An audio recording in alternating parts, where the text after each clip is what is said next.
இன்னைக்கு வீடியோல வந்து பாத்தீங்க அப்படினா HDFC Bank இன்ட்ரோ듀ஸ் பண்ணிருக்கக்கூடிய Swiggy HDFC Bank கிரெடிட் கார்டுல கேஷ்பேக்ல வந்து பாத்தீங்கன்னா இப்போ வந்து ஒரு சூப்பரான அப்டேட் ஒன்னு கொண்டு வந்திருக்காங்க. அந்த அப்டேட் பத்தின முக்கியமான இன்ஃபர்மேஷனை தான் இந்த வீடியோல பார்க்க போறோம். சோ அதுக்கு முன்னாடி நீங்க இது மாதிரியான யூஸ்ஃபுல்லான இன்ஃபர்மேஷனை பத்தி தெரிஞ்சுக்க மறக்காம நம்மளோட சேனலுக்கு சப்ஸ்கிரைப் பண்ணிக்கோங்க. கூடவே வர பெல் ஐகான்ஸ்ல ஆல் அப்படிங்கறத கிளிக் பண்ணி வச்சிட்டீங்க அப்படினா நம்ம சேனல்ல வரக்கூடிய எல்லா வீடியோஸையும் நீங்க மிஸ் பண்ணாம பார்க்கலாம். இப்போ வந்து பாத்தீங்க அப்படினா Swiggy HDFC Bank கேஷ்பேக்ல வந்திருக்கிற அந்த புது அப்டேட் என்ன அப்படின்னு வந்து பார்க்கலாம். அதுக்கு முன்னாடி நீங்க இந்த கிரெடிட் கார்டுக்கு அப்ளை பண்ணணும் அப்படின்னு நினைச்சீங்கன்னா அதுக்கான லிங்க் கீழ இருக்க டிஸ்கிரிப்ஷன்ல கொடுத்திருக்கேன். தேவைப்படுறவங்க ட்ரை பண்ணி பாருங்க. நீங்க அதிகமா ஸ்விக்கில வந்து ஃபுட் ஆர்டர் பண்ணுவீங்க அப்படின்னா நீங்க வந்து கண்டிப்பா இந்த கிரெடிட் கார்டை சூஸ் பண்ணலாம். உங்களுக்கு இந்த கிரெடிட் கார்டு மூலமா அதிகபட்சமான கேஷ்பேக்கா ஸ்விக்கி, அதுக்கப்புறம் இன்ஸ்டாமார்ட், அதுக்கப்புறம் வந்து ஸ்விக்கி டைன் அவுட் இந்த மூணுலையுமே வந்து பார்த்தீங்கன்னா உங்களுக்கு 10% வரைக்கும் கேஷ்பேக் வந்து கொடுக்குறாங்க.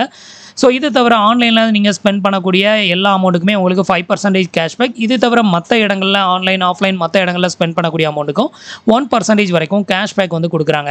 இப்போ வந்து இந்த கேஷ்பேக் கொடுக்குறதுல தான் வந்து பார்த்தீங்கன்னா ஒரு அப்டேட் வந்து கொண்டு வந்திருக்காங்க. அந்த அப்டேட் என்ன அப்படின்னு கேட்டிங்கன்னா, ஸோ நம்ம இது வரைக்கும் வந்துட்டு இப்போ ஸ்விக்கியில் வந்து 10% ஆஃபர் வந்து கொடுக்குறாங்க அப்படின்னா இந்த கிரெடிட் கார்டை யூஸ் பண்ணி நம்ம ஸ்விக்கியில் வந்து ஃபுட் ஆர்டர் வந்து பண்ணுறோம் அப்படின்னா அந்த ஆர்டரில் வந்து பார்த்தீங்கன்னா அந்த 10% அப்படிங்கிறது டேரெக்டாக டிஸ்கவுண்ட் ஆகும். ஸோ பேலன்ஸ் இருக்கிற அமௌண்ட் தான் நம்ம வந்து கிரெடிட் கார்டுலேருந்து பே பண்ணிக்கிட்டு இருப்போம். ஸோ இதை வந்து என்ன பண்ணியிருக்காங்க அப்படின்னு கேட்டிங்கன்னா, இனிமே வந்துட்டு நீங்கள் ஸ்விக்கியில் ஆர்டர் பண்ணும்போது அதில் கேஷ்பேக் வந்து ஆடட் ஆகாது. இதுக்கு பதிலாக என்ன ஆகும்னு பார்த்தீங்கன்னா அந்த ஒரு கேஷ்பேக் ஆஃபர் வந்து பார்த்தீங்கன்னா அடுத்த மாதம் உங்களுக்கு இந்த மாதத்தில் நீங்கள் யூஸ் பண்ணக்கூடிய பில் அமௌண்ட் அடுத்த மாதம் வந்து பில்லு ஜெனரேட் ஆகும்ல, அந்த ஜெனரேட் ஆகும்போது வந்து பார்த்தீங்கன்னா அந்த கேஷ்பேக் எல்லாத்தையுமே கால்குலேட் பண்ணி உங்களோட டோட்டல் பில் அமௌண்ட்டிலேருந்து நீங்கள் ஏர்ன் பண்ணியிருக்கிற அந்த கேஷ்பேக் அமௌண்ட்டை வந்து கழிச்சிட்டு பேலன்ஸ் இருக்கக்கூடிய அமௌண்ட் மட்டும்தான் வந்து பார்த்தீங்கன்னா இனிமேல் வந்து உங்களுக்கு ஷோ ஆகும் அப்படின்னு சொல்லியிருக்காங்க. இதனால வந்து பார்த்தீங்கன்னா இந்த மாதத்தோட பில் அமௌண்ட் அடுத்த மாதம் ஜெனரேட் ஆகும்போது உங்களோட டோட்டல் பில் அமௌண்ட்டில் அந்த கேஷ்பேக்கை வந்து கழிச்சிருவோம் அப்படின்னு சொல்லியிருக்காங்க. இதனால வந்து பார்த்தீங்கன்னா உங்களோட டோட்டல் பில் அமௌண்ட் வந்து கம்மியாகும் அப்படிங்கிறது தான் இப்போ வந்துருக்கிற அந்த புது அப்டேட்.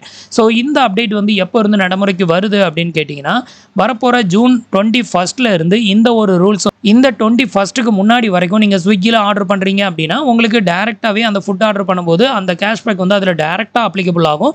ஸோ 21 ஜூனுக்கு அப்புறமா வந்து பார்த்தீங்க அப்படின்னா அடுத்த பில்லிங் சைக்கிளில் தான் வந்து பார்த்தீங்கன்னா இந்த அமௌண்ட் வந்து உங்களுக்கு ரிஃப்ளெக்ட் ஆகும். ஸோ அதை தான் வந்து பார்த்தீங்கன்னா இங்கே வந்து மென்ஷன் பண்ணியிருக்காங்க. நீங்கள் வந்து ஆல்ரெடி வந்து Swiggy HDFC Bank credit card யூஸராக இருந்தீங்க அப்படின்னா உங்களுக்கு இந்த ஒரு மெயில் வந்து கண்டிப்பாக வந்திருக்கும். இந்த மெயிலில் நீங்கள் ரீட் பண்ணி பார்த்தீங்க அப்படின்னாலே உங்களுக்கு வந்து அதை கிளியராக வந்து மென்ஷன் பண்ணியிருப்பாங்க. இதுக்கு வந்து பார்த்தீங்க அப்படின்னா எக்ஸாம்பிளுக்கும் வந்து தெளிவாக கொடுத்துருக்காங்க. நீங்கள் வந்து மே மாதத்தில் ஏர்ன் பண்ணக்கூடிய கேஷ்பேக் எல்லாமே வந்து உங்களுக்கு ஜூன் மாதத்தில் பில்லு ஜெனரேட் ஆகும்ல, ஸோ அந்த பில்லில் வந்து கழிச்சு போக பேலன்ஸ் இருக்க அமௌண்ட்டை மட்டும் உங்களுக்கு வந்து பே பண்ணுற மாதிரி காமிக்கும். இதனால் வந்து பார்த்தீங்கன்னா உங்களோட ஓவரால் ஸ்டேட்மெண்ட் அமௌண்ட் வந்து கம்மியாகும் அப்படிங்கிற மாதிரி வந்து மென்ஷன் பண்ணியிருக்காங்க. இது வந்து பார்த்தீங்க அப்படின்னா நீங்கள் கிரெடிட் கார்டு யூஸராக இருந்தீங்க அப்படின்னா இந்த மெயில் வந்து கண்டிப்பாக உங்களுக்கு ரிசீவ் ஆயிருக்கும். அது மூலமாகவே நீங்கள் வந்து தெரிஞ்சுக்கலாம்.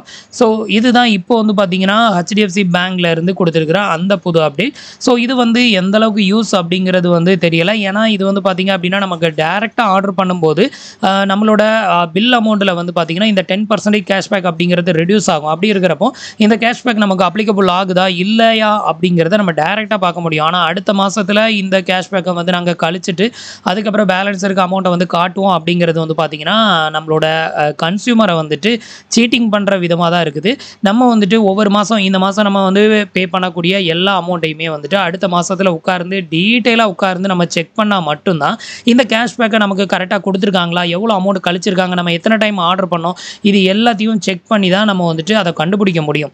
ஸோ அப்படி இருக்கிறப்போ வந்து பார்த்தீங்கன்னா ஒரு சில கஸ்டமருக்கு இந்த ஒரு கேஷ்பேக்கை வந்து அவங்க கழிக்காமல் கூட எஸ்கேப் ஆகிறதுக்கும் நிறையவே சான்சஸ் இருக்குது. இது வந்து பார்த்தீங்கன்னா அந்தளவுக்கு யூஸா அப்படின்னு கேட்டிங்கன்னா என்னை பொறுத்தவரையிலும் இது வந்து கன்சியூமரை சீட்டிங் பண்ணுறதுக்காக இவங்க கொண்டு வந்திருக்கிற அந்த ஒரு புது அப்டேட் அப்படின்னு தான் நான் நினைக்கிறேன். ஸோ டேரெக்டாக நமக்கு வந்து அந்த ஃபுட் ஆர்டரில் ரெடியூஸ் பண்ணும்போது நம்ம வந்து டேரெக்டாகவே நம்மளால் பார்க்க முடியும். அப்போ வந்து இந்த கேஷ்பேக் அப்ளிகபிள் ஆகுது அப்படிங்கிறத நம்மளால் தெரிஞ்சுக்க முடியும். நம்ம வந்துட்டு ஒரு மாதத்துலேயே ஒரு 2 டைம் 3 டைம் தான் ஆன்லைனில் ஃபுட் ஆர்டர் பண்ணுறோம் அப்படின்னா அந்த 10% கேஷ்பேக்கும் அடுத்த மாதத்தில் வந்திருக்கா இல்லையா அப்படிங்கிறதுக்கு நம்ம மெனக்கெட்டு உட்கார்ந்து நம்மளோட ஸ்டேட்மெண்ட்டை டவுன்லோட் பண்ணி எவ்வளோ வந்திருக்கு, நம்ம எத்தனை டைம் ஆர்டர் பண்ணலாம் நம்ம நோட் பண்ணி வச்சா மட்டும்தான் அதையும் இதையும் கம்பேர் பண்ணி நமக்கு வந்து கேஷ்பேக் இவ்வளோ தான் வரும், ஸோ இந்த கேஷ்பேக்கை இவங்க கரெக்டாக தான் கழிச்சிருக்கிறாங்க அப்படிங்கிறத நம்ம வந்து வெரிஃபை பண்ண முடியும். பட் எல்லாருமே இருக்கக்கூடிய பிஸியில் இந்த மாதிரி யாரும் உட்கார்ந்து வெட்டியாக உட்கார்ந்து இதெல்லாம் செக் பண்ண மாட்டோம். அப்படி இருக்கிறப்ப வந்து பார்த்தீங்கன்னா இந்த கேஷ்பேக் வந்து 100% நம்மளோட அக்கௌண்ட்டில் கரெக்டாக கிரெடிட்டட் ஆகி அது வந்து மைனஸ் ஆகுதா அப்படிங்கிறத நம்ம தெரிஞ்சுக்கிறதும் ரிஸ்க் இருக்குது. அதே மாதிரி இதை வந்து நம்மளுக்கு ஏமாத்துறதுக்கும் நிறைய வாய்ப்பு இருக்குது. நம்ம ஒரு 10 டைம் ஆர்டர் பண்ணியிருப்போம், ஆனால் அவங்க ஒரு 8 டைம் தான் கேஷ்பேக் கொடுத்துருக்காங்க அப்படின்னா, ஸோ அப்படி ஒரு 2 டைம் வந்து அதில் வந்து மிஸ் ஆகிறதுக்கும் வாய்ப்புகள் இது மூலமாக அதிகமாக இருக்குது அப்படின்னு தான் நான் வந்து நினைக்கிறேன். ஸோ இந்த ஒரு அப்டேட்டை பற்றினா உங்களோட கருத்துக்களை மறக்காமல் கமெண்ட்டில் சொல்லுங்கள். நம்மளோட வீடியோஸ் பிடிச்சிருந்ததுன்னா உங்களோட ஃப்ரெண்ட்ஸ் அண்ட் ரிலேட்டிவ்க்கும் ஷேர் பண்ணுங்கள். தேங்க்ஸ் ஃபார் வாட்சிங்.